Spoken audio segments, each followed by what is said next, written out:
every person who comes here for a reason, whether it's just to gaze in amazement or to get something spiritually divine. It's up to the individual. I can sit and look at the stones and try to imagine the scene thousands of years ago and wondering why they actually picked this particular place. Some people talk about it, they get really into it. They argue about what it's all for, what it means, how they built the place, which is always a big question. I suppose in the end that's what they think it means rather than what it actually means.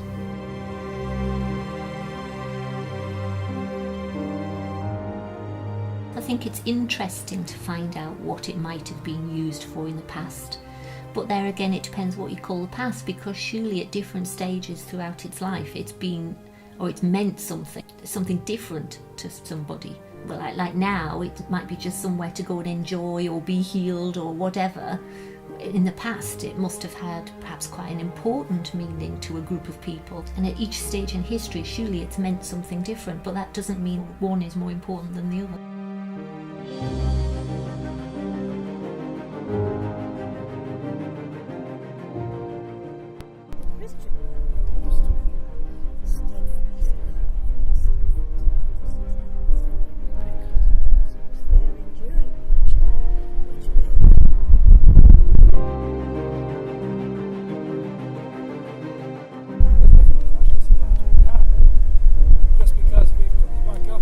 It's a historic monument. There's nothing precious about it. They're just lumps of rock.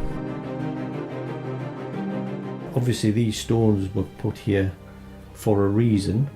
That reason is unclear. However, until we get a full understanding, you've just got to think of the enormity of the task of putting these stones in a circle. It is worth keeping. It is part of our heritage. These have been here thousands of years. And generating discussion is a good thing, because then you can go out and find the answer. And live in a modern world where it's very easy to get your fingers on information. So, and yeah, I think it's good.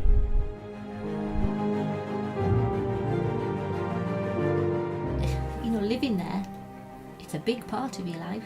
As I said, I don't know whether I would want just one stone in my garden, but there again, perhaps I would get more used to it and become very attached to it.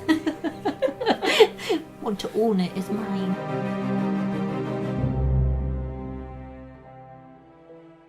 As soon as you fence anything off, it becomes something that you can no longer feel part of. Whereas here, look at the children playing on these stones. It's fantastic, isn't it? It's a symbol of their freedom, that they can do that. There isn't some official here saying, oh, excuse me, right, you're not allowed to touch it.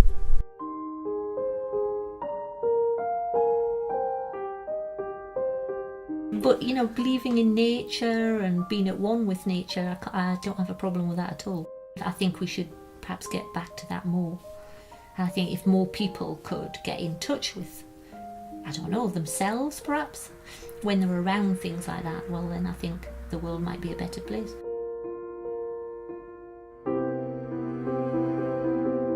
I think it helps you connect with other people. You see how perhaps things have changed over time. But I just like being able to go somewhere and you walk around, and like at Avebury, you touch the stones, or you sit with your back to them and you think of all the other people who've been there before you, and you think of all the characters and what might have gone on there, and actually you feel life in the stones somehow. It's like they've got stories to tell, and you just have to listen, and you can hear them.